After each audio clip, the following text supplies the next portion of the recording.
Hey everyone, how's it going? Welcome back to Tyler's Coffee Talks. I have an amazing guest today, Nic Sementa. I've known this cat for like 7-8 years now. And you know what, Nick? I have to say, you're the first one to actually bring a coffee mug onto the show. It's Tyler's Coffee Talks. People know that, and they won't drink coffee on the show. I'm like, what?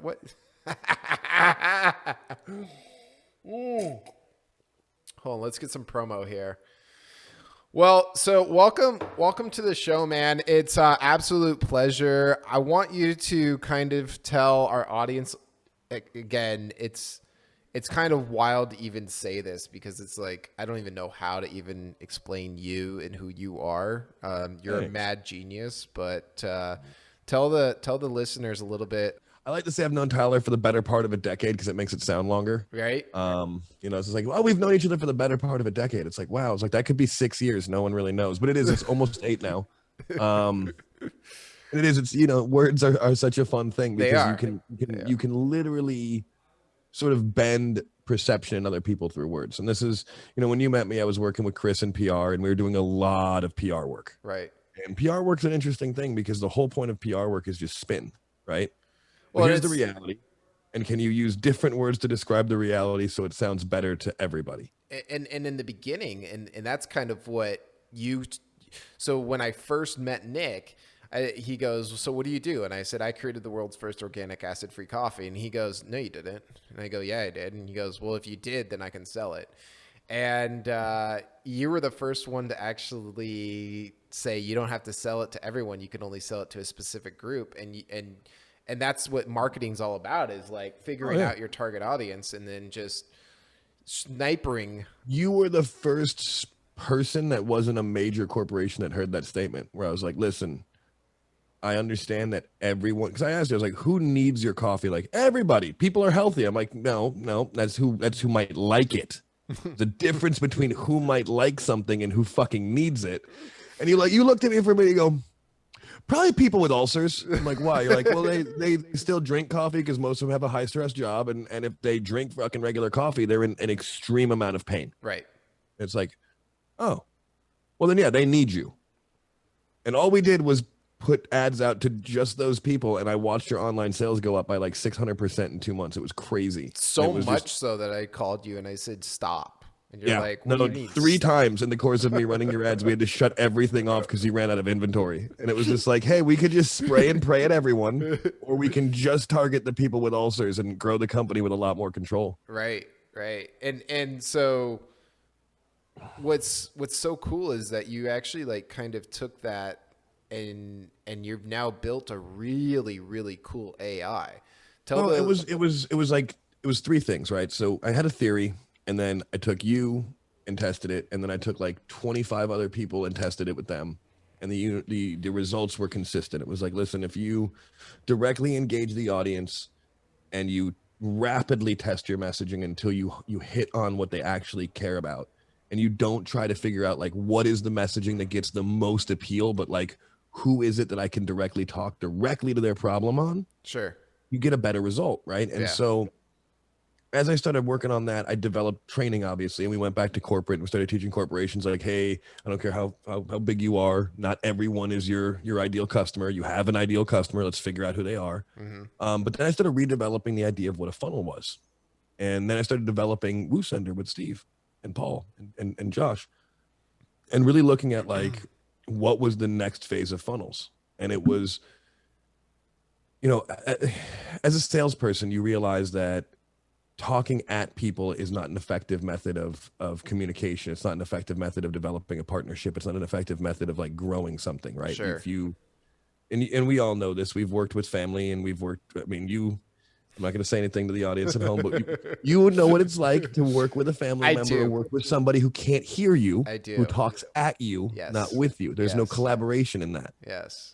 And it's not fun to work that way. It's also not fun to be a consumer in that environment, right? Like when you buy from a company that you feel hears you, you have a tendency to stick around longer.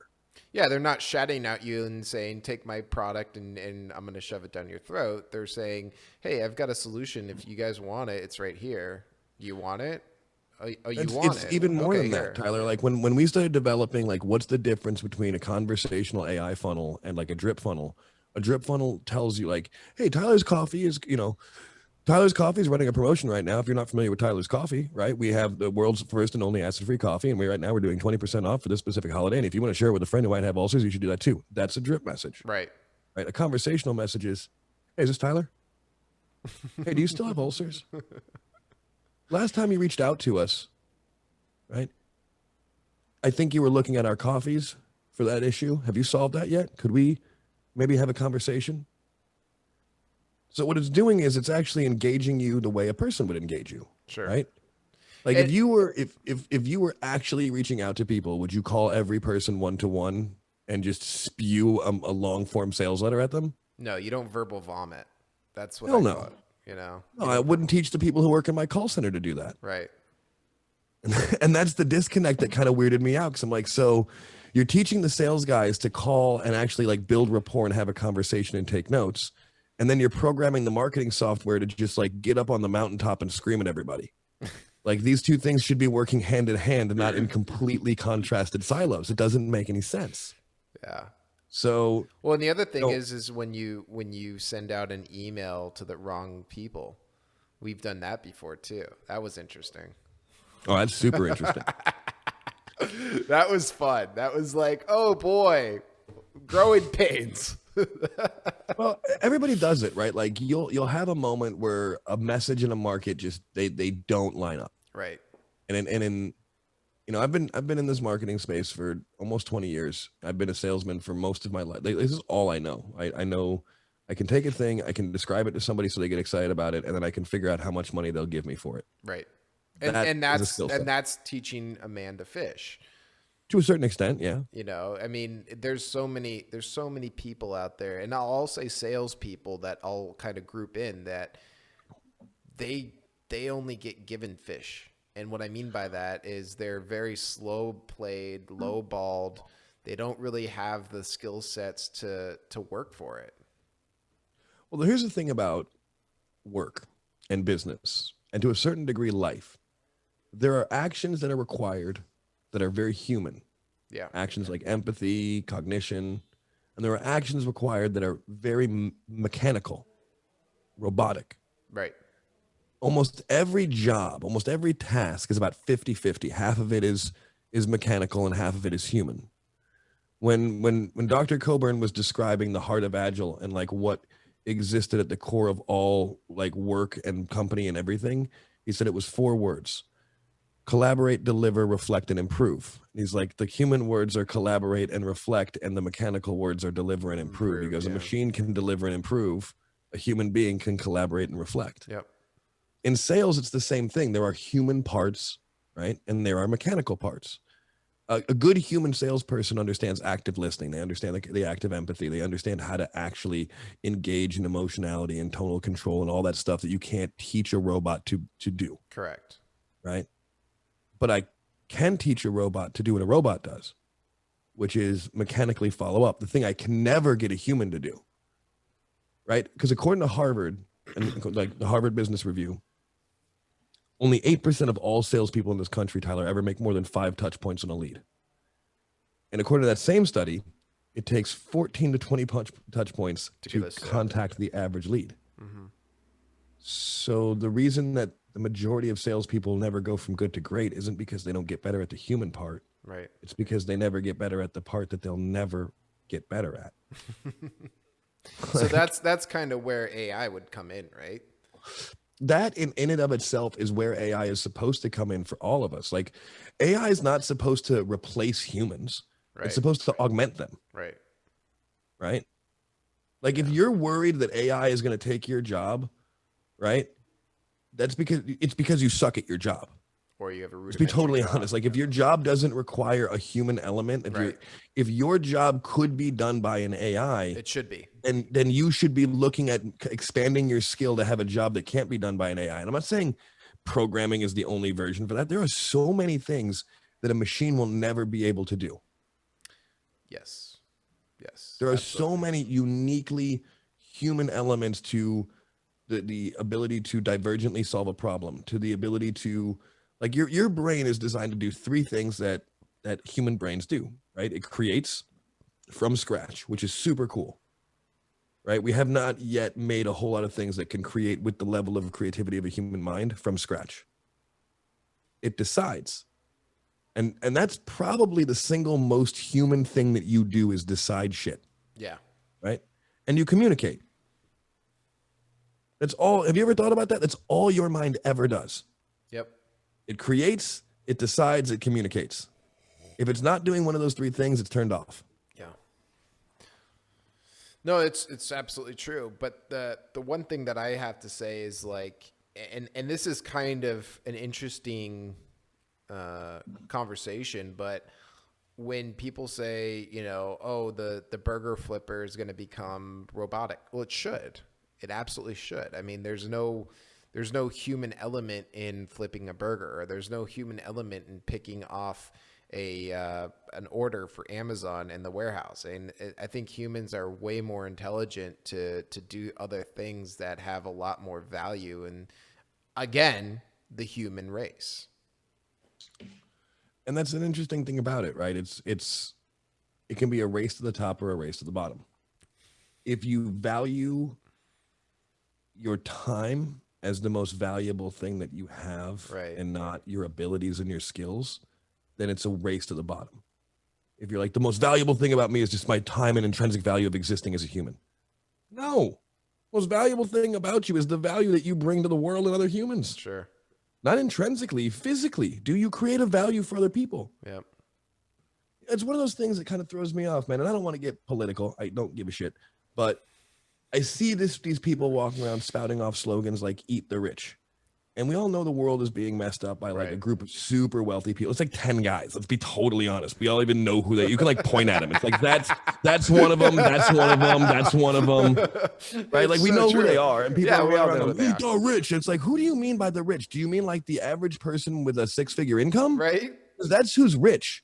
Well, again, There's a huge difference between rich and wealthy too, right? Yeah. Like, not like the wealthy people laugh at the rich people, yeah.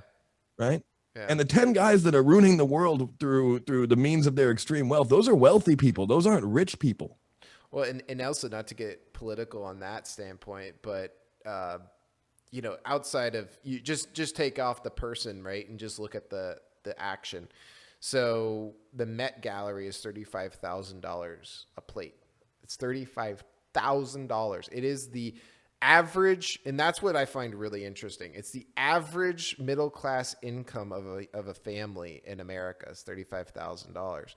$35,000 for one night for one plate, and a very, very staunch liberal wore a dress that said "tax the rich." Sure. I was like, "What?" And here's here's why. And here's why. Because and she didn't pay for that ticket, I guarantee you. No. They brought her there. Because the people that she pretends to be against that are funding the political theater were there. They threw the event. Sure. They paid for her ticket. Sure. They brought her in. Sure. They probably told her, "Hey, you know what would be great? You know what would be awesome? You should wear a tax the rich dress to this thing." Yeah. Because then all of those people who like think that you care about them, they'll get excited again and they'll keep voting for you. Yep. It's not real. It's political theater. It is. It's theater. You know, I said that earlier today. I was like, it's a distraction designed to keep you focused on somebody else so that you won't focus on getting off the bench and playing the game. Yep. All these people sit around going, "Oh, you can't succeed in business because politics." They have nothing to do with each other. Right. Tyler, when did we start our businesses? During the worst economic recession of our lifetimes, the fucking Obama administration. That's when you and I got started. Right. We did. Absolutely. We grew these businesses to where they are through good and bad economic times. You know what? It's actually also really, really funny. I have a lot of people that, you know, talk to me about investments and stuff. And I say, yeah, no, I think crypto is a really good investment. And they're like, oh, it's so volatile. And I'm like, no, I understand it's volatile, but you also have to understand that it's the only currency that is seriously independent from anyone else. And it's actually a human currency. When I say it's a human currency, they look at me like, what? And I go, yeah, humans believe in it. It's not backed by anything except for human belief. That is true. So I'm going to invest on the humans.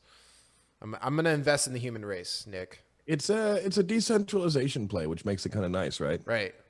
Because it's like, look, I'm hedging my bets against what a bunch of people would want as an outcome, not what I want as an outcome. Yeah. Yeah. And I'm hedging that based on the fact that I think that there's enough people that want to see, the success of something that isn't the centralized bank. Right. Right. And there's a lot to be said for that. Yeah, absolutely. I mean, if you haven't been watching, the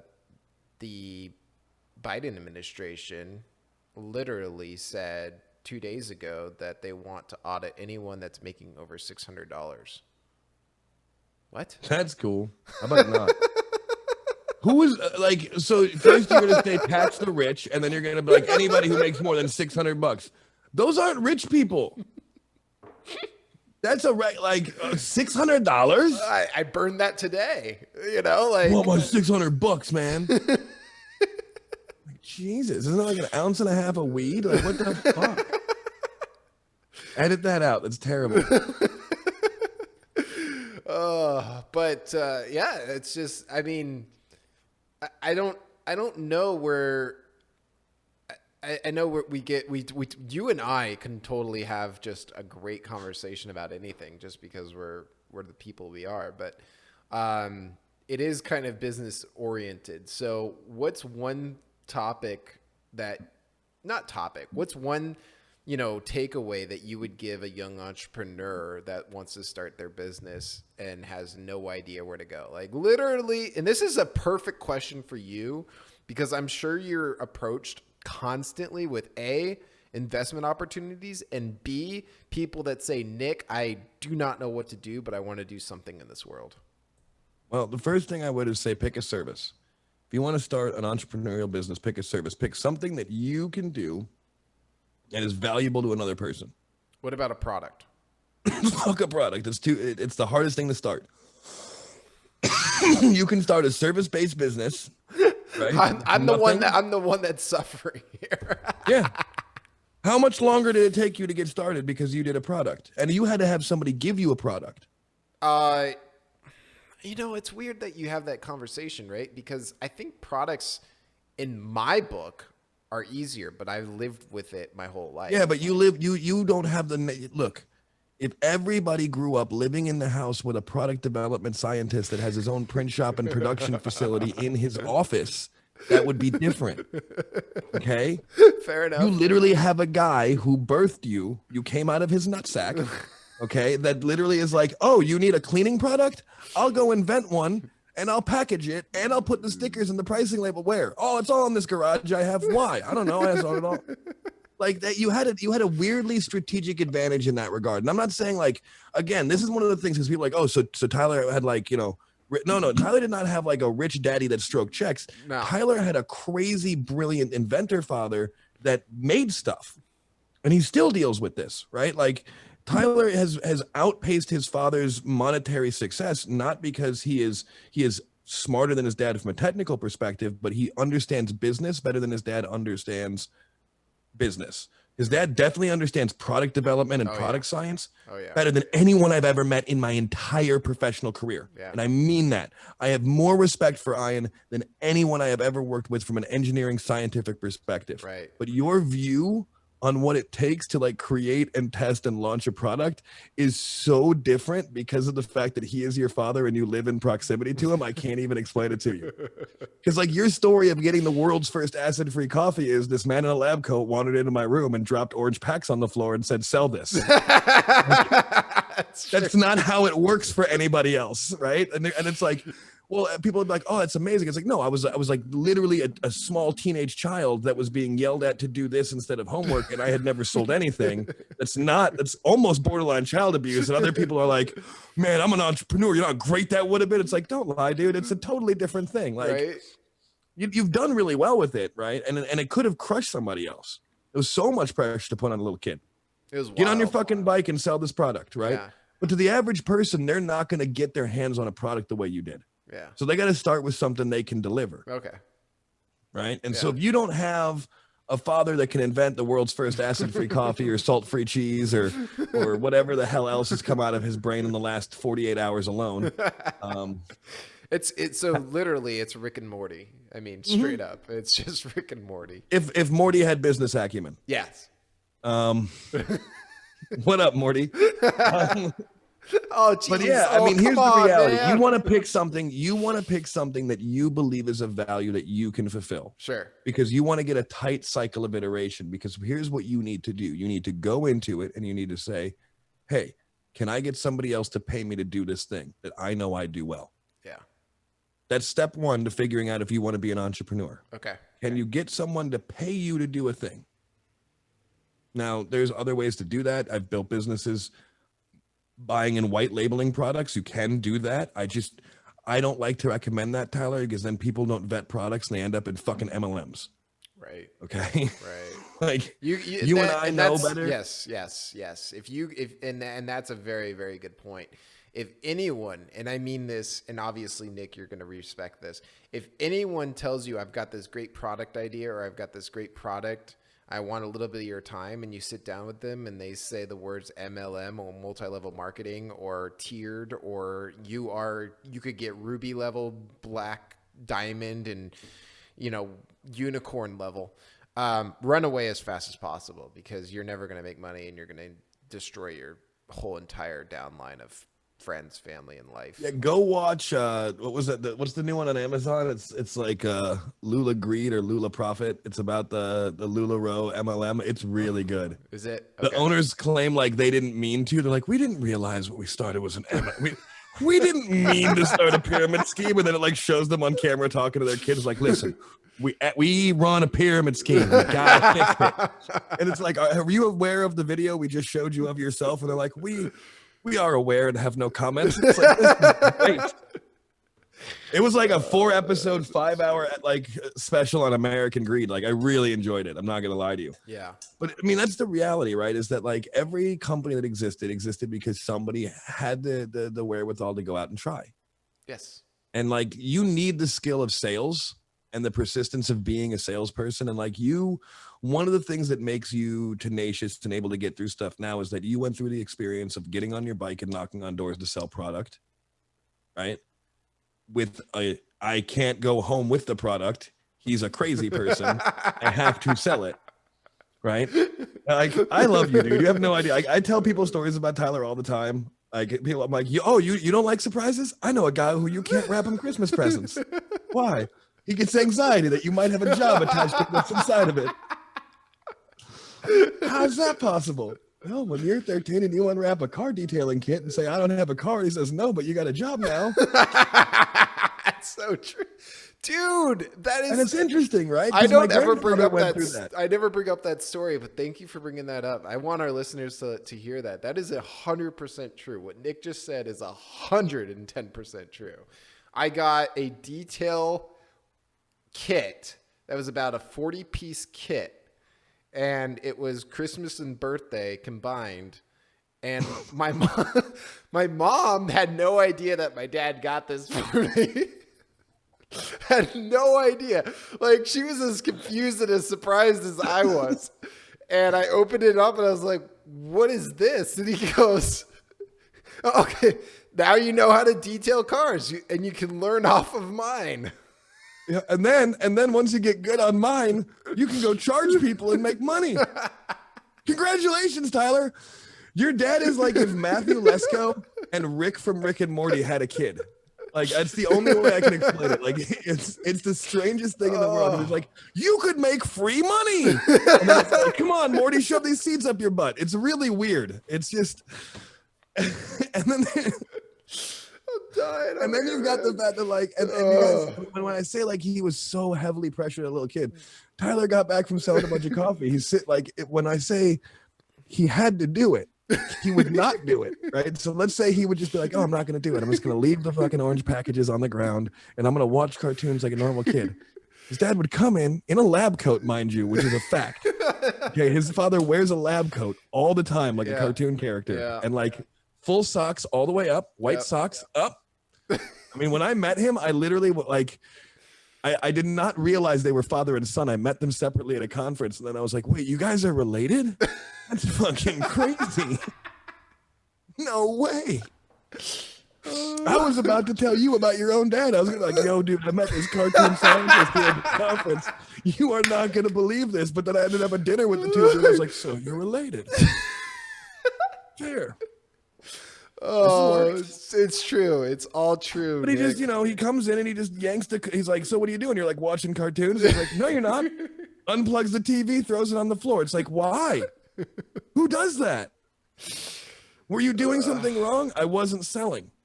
So like you, and as long as the 8 years I've known you, the one thing he complained, Tyler's not selling his own product. He's trying to hire other people to do it. Yeah, but eventually he has to do that. He should be on the phone. He should listen to me and get on the phone. He's lazy. He says that with a straight face. You could be doing $40 million a year. Yeah. Right. And if you aren't actually picking up the phone and dialing, he'd be like, look at how lazy he is. Can you believe him? Just sitting there in his chair. Yeah. Staring at the computer. It's like, what do you do all day? Experiments. Okay. When do you get on the phone? And that's the interesting thing. I've never seen him burn up the phones. I've seen him do the amount of videos of experiments I have been sent by your father over the last 8 years. Insane. Innumerable. I know more about like physical science than anyone I know. And they're like, why do you know all this? I'm like, I've seen the experiments. My knowledge of physics is different from yours. Why? Well, he could write a new physics textbook. No joke. This is like, hey, absolutely could. There's a bunch of shit that we all believe wrong. And no joke, you guys, when I say this, there is stuff that you think that you take for granted from a physics perspective about fluid dynamics and thermodynamics that is wrong. It's flat wrong. And Tyler's dad can prove it. Yep. Tangentially speaking. Yeah. But there's a business lesson here, right? You can have one of the smartest people in the world that can literally make anything, but if they can't get through it, because this is what you asked me, right? You said, hey, how do you start a business? And there's so many people are like, whoa, they watch the Shark Tank and they go, it's the idea. It's the idea. Mm-hmm. It's the idea. It's not the fucking idea. It's not the product. Right. It's not the idea. Right. It's the work ethic. Right. It's the persistence. Right.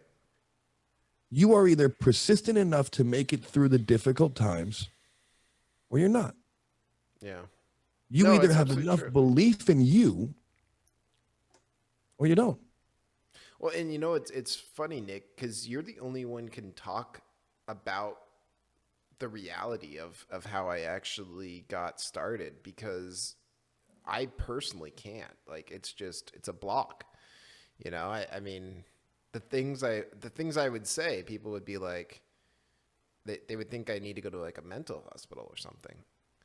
It's an interesting thing. I mean, I'm obviously, I'm dead cold sober. I don't drink anymore. I don't smoke anymore. Heck, I don't even eat meat. But the amount of stress and anxiety I had to go through with my own father was astronomical. Yeah. But I think at least you as an adult have some semblance of relationship with him. I mean, man, mine's dead. Right. Right. He's an interesting motherfucker too. But your parents don't make you who you are. No. You make you who you are. Your decisions make you who you are. Yeah. And I said this the other day. There's a lot of people who take a lot of advice on how capitalism works or how building a business works from people who are sitting on the fucking bench. Mm-hmm. And it's the same people, and this mentality is rampant, right? We see people who never get off the bench giving people advice on how to play a game. Oh, it's horrible. It drives me insane. So much so that I actually made a promise to myself. I will never charge for my time for people that want to know more about business. I'd be more than happy to talk to anyone and everyone about business for free. Because I am not. I charge. You do. That's fine. I'm saying that that's not where my money comes from, though. You know what I mean? But there's a lot of people that have not even successful businesses that say, listen to me and I'll walk you through the process of how to make success. Oh, 100%. It's just disgusting. The gurus are an interesting lot, and you know this. I have one for a business partner. I have technically two. Maria and Josh are both technically gurus in their own right, Yeah. and I've built quite a bit with and around them and understanding how that whole world of info marketing works. It's interesting, right? Like I would say, beware of false prophets like a mug. Well, it's funny because Josh and I are like brothers. Like the way that we talk, the way that we act, the way that I mean, he's a straight laced kind of guy, but he's also crazy, which I love. You know, he's a good guy.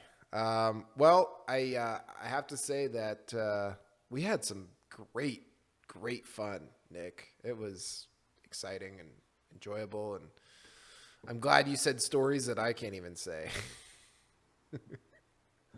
Ultimately, man, people have to take advantage of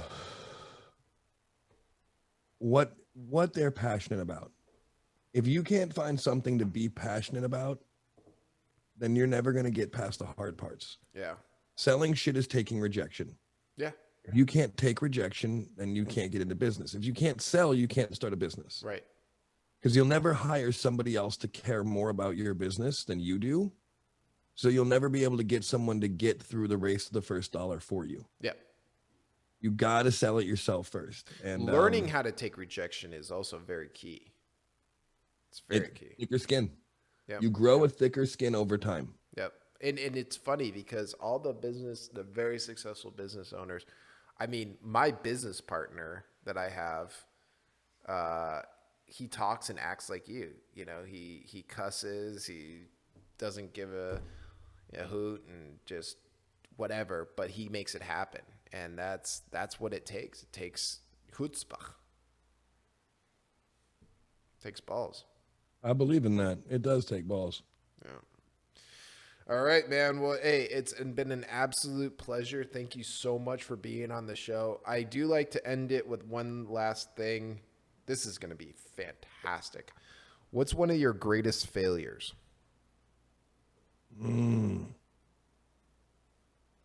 I could say my marriage. Okay. I could say